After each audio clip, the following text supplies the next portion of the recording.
Bonsoir, bienvenue au PEC des Ex. Ici Ariane Lefebvre et aujourd'hui, émission tout à fait spéciale. L'état d'urgence est déclaré pour une seconde fois cette semaine à Montréal. Le maire Denis Bourassa vient de s'adresser à la population. Des conduites de gaz sous pression menacent le réseau hospitalier entre les rues University à Papineau et Mont-Royal à Notre-Dame. Donc, des hôpitaux doivent être évacués et des résidents. Aujourd'hui, pour réagir, je suis en compagnie de Vincent Geloso, ancien chef rouge. Bonjour. De Jean-François Baby, ancien ministre bleu. Bonsoir. Et de l'analyste politique Michel Sabat de l'Institut des activités parlementaires du Québec. Bonsoir. Bonsoir. Donc, catastrophe à Montréal. Les effectifs sont débordés puisque c'est la seconde crise cette semaine. À la place du gouvernement, qu'auriez-vous comme solution à proposer au gouvernement? En tout cas, moi, je peux dire qu'il y a définitivement le gouvernement qui est dans l'eau chaude et plusieurs ministères. Le gouvernement a accepté de prendre la responsabilité de la Ville de Montréal et c'est maintenant qu'il va comprendre toute l'ampleur de cette responsabilité. Dans les ministères que je vois concernés, je considère que celui de la métropole, avec la ministre Alexandra Belleuil-Poudrette, la sécurité publique, avec le ministre Doucet-Benoît et le ministère de la Santé, seront définitivement les plus affectés aujourd'hui. Alors, je vais laisser... Tout à fait. Bien, honnêtement, Ariane, moi, il y a ça, entre autres, mais moi, je m'inquiète aussi au niveau du prix du gaz, parce que là, on présume qu'il y a une fuite de gaz, c'est dans la pression, on évacue le centre-ville de Montréal, il y a ça. Donc, ça va mettre une pression à la hausse sur le réseau hydroélectrique d'Hydro-Québec. Le gouvernement a annoncé une privatisation partielle d'Hydro-Québec. Moi, je me pose de très, très grandes interrogations à ce niveau-là. Par contre, le gouvernement bleu a favorisé les énergies vertes, les énergies éoliennes. Les rouges vont sabrer là-dedans à cause d'un présumé abattage d'oiseaux qui est, à mon avis, un peu trop surestimé. Donc, je m'inquiète vraiment au niveau de l'alimentation électrique de Montréal. Ça va mettre une très, très grosse pression à ce niveau-là sur l'ensemble du réseau québécois. J'ai hâte de voir ce que l'Hydro-Québec va faire à ce niveau-là. Écoute, tu vas me permettre 2 secondes pour défendre la privatisation d'Hydro-Québec. Écoute, je pense pas que ça n'a aucun rapport avec la crise. Je pense en fait que c'est quelque chose qui va même aider à la gestion de la crise, s'assurer que l'approvisionnement soit face à un prix moins coûteux pour les contribuables. Ah ben écoute, mais maintenant, le problème, c'est qu'il faut comprendre qu'il y a eu une transition ça n'a pas aidé la gestion de la crise. Le fait qu'il y a une transition de gouvernement, tu sais, le maire avait bien fait, en fait, l'administration municipale était complètement débordée avec les grèves qu'il y avait. C'était une bonne idée de demander au gouvernement bleu de le faire. La transition, ça a tout complètement chamboulé les efforts de coordination entre le municipal et le provincial parce que là, la première ministre voulait nommer ses ministres, là, il fallait démissionner les autres ministres, il fallait trouver une nouvelle orientation. Tout change d'une shot. Ça n'a clairement pas, je veux dire, ce changement de gouvernement-là est arrivé vraiment à un moment, même si je pense que c'est un meilleur gouvernement que celui des Bleus, parce que c'est un gouvernement qui est basé sur des principes, puis des statistiques, puis des faits, mais c'est gratuit, là. Mais ça cause le problème beaucoup plus que ça... Je pense que c'est ça qui va rendre la Justement, difficile. parlant de cause, la cause n'a pas été évoquée pour la première crise et donc, puisque nous sommes dans l'urgence, celle de la deuxième non plus, des conduites de gaz, nous n'avons pas de cause à exprimer. Est-ce que vous auriez certaines spéculations à faire sur le sujet? Qu'est-ce que ça nous indique sur l'état des infrastructures à Montréal? Écoutez, je pense que personne n'est surpris que des infrastructures soient en mauvais état à Montréal, que des infrastructures brisent à Montréal. Je me demande même si... les personnes responsables ont été vraiment surpris de ça. Alors, on va voir comment ils vont gérer ça au niveau gouvernemental. Je cède tout de suite la parole à mon collègue. En fait, moi, ce que je trouve, c'est un peu le maire Bourassa n'est pas fameux là-dessus, par contre. Il est tellement obsédé par sa campagne contre les syndicats qu'il est en train de prendre de côté. Je veux dire, il y a d'autres sujets là, que les syndicats. Puis pour la Ville de Montréal, le problème n'est pas aussi crucial que les infrastructures routières qui sont défaillantes. Puis en ayant cette obsession-là sur les syndicats, ça n'a clairement pas aidé. Bon, ben, faites pas le saut, là, mais pour une rare fois, je suis d'accord avec Vincent parce que le projet de loi rouge qui a été déposé sur le cassage de syndicats, à mon avis, va ruiner la paix sociale à Montréal, va retarder les travaux parce que le gouvernement bleu avait une bonne approche, c'est-à-dire de négocier avec les cols bleus et les syndicats pour être en mesure d'arriver à une stabilisation de la paix sociale. Et en même temps, moi, je me pointe un peu le doigt aussi à la première ministre parce que son ministre de la Sécurité publique pense plus à légaliser la marijuana que de prévenir certaines crises, que d'être sur le terrain pour gérer cette crise-là. Donc, à mon avis, là-dessus, il y a peut-être un petit manque de jugement. Écoutez, du côté des syndicats, on sait que lorsqu'il y a eu la précédente crise, on se rappellera bien que M. Massé était venu aider le gouvernement et les syndicats, donc, avaient mis de côté leur lutte pour venir aider lors des crises. Mais justement, parlant de ce conflit de travail, les effectifs avaient déjà été réduits pour la précédente crise et ça créait des problèmes, dans le fond, pour la gestion. Et est-ce que vous pensez que le maire Denis Bourassa a quelque chose, une part de responsabilité dans ce qui vient d'arriver, puisque les citoyens n'auront possiblement pas tous les services qui leur reviennent, des services d'urgence?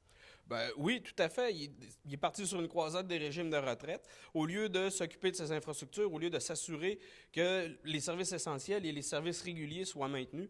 Donc, moi, je le blâme en très grande partie.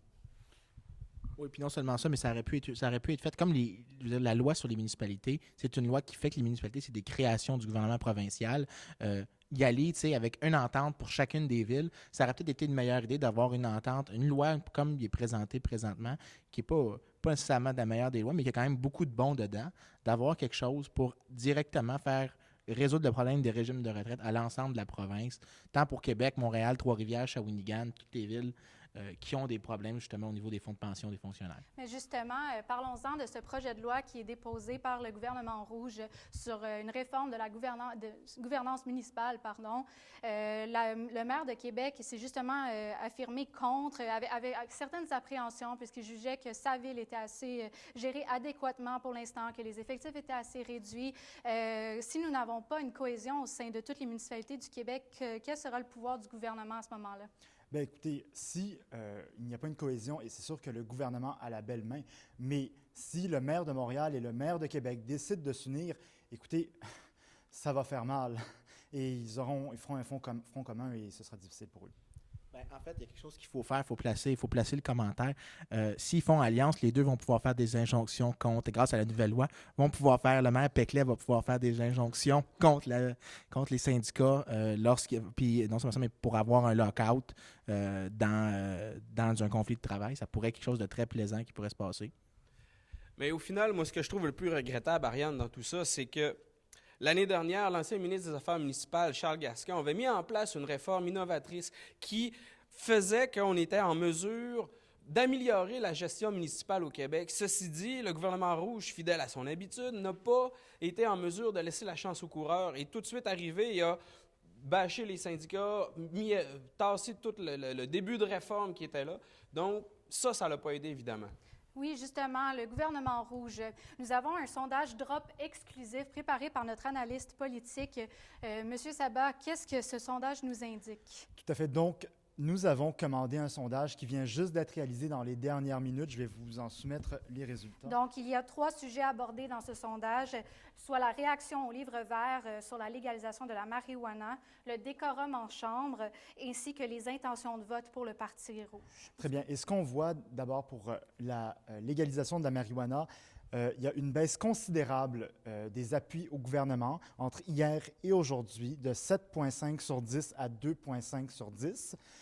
Au niveau des interventions à l'Assemblée nationale, de la politesse, du respect et de la méchanceté qu'il y a eu dans les attaques personnelles, tant du côté entre la chef des Rouges et le président de la Chambre, qui a été qualifié de premier ministre, qui aurait bien aimé avoir eu sa place à Mme Hunter-Meunier. Suite à une défaite à la course à la chefferie. Et même chose, on a eu des attaques personnelles du côté des Bleus. Donc, ces attaques personnelles ont été sévèrement jugées, en tout cas du côté du gouvernement. On passe de 9 à 1,5. Et troisième sujet, les intentions de vote. Alors, d'une façon très surprenante, les gens souhaitent non pas avoir un gouvernement rouge ou un gouvernement bleu, puisqu'ils ne demandent que 30 d'intentions de vote, tant au rouge qu'au bleu, mais ils réclament plutôt une coalition, la coalition Geloso-Babi. Et on a justement les principaux intervenents avec nous. Est-ce qu'on parlerait ici d'une coalition mauve? Je pense que oui. Ben ouais, je suis un peu surpris, mais je suis un peu surpris des résultats, mais en même temps, pas tant, parce que moi et Vincent, on est un peu opposés au spectre politique, mais pas tant que ça. Je pense qu'ensemble, on serait capable de remettre le Québec sur la map, de le remettre sur le droit chemin, et tout le monde sera en mesure de faire sa juste part dans une approche pragmatique. Malheureusement, ça va être tout le temps qui nous est accordé pour cette émission, mais ce sera à suivre dans les intentions de vote et l'opinion publique. Juste avant qu'on quitte, Oui. pour preuve de bonne foi, moi, je propose à Vincent qu'on échange nos cravates. Absolument. Absolument. Coalition. là. Quel beau moment de télévision, mesdames et messieurs. Un moment historique se vit devant nos yeux. Ben écoute, c'est une réflexion qui va peut-être porter à fruit. Puis comme dirait quelqu'un, on verra.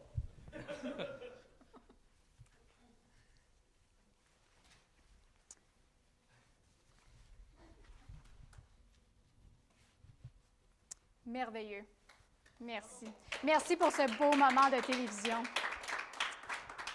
Donc, c'est ce qui sera à suivre dans les prochains jours. L'opinion publique sera sûrement influencée par la gestion de cette deuxième crise qui touche Montréal. Je rappelle que c'est l'état d'urgence qui est déclaré.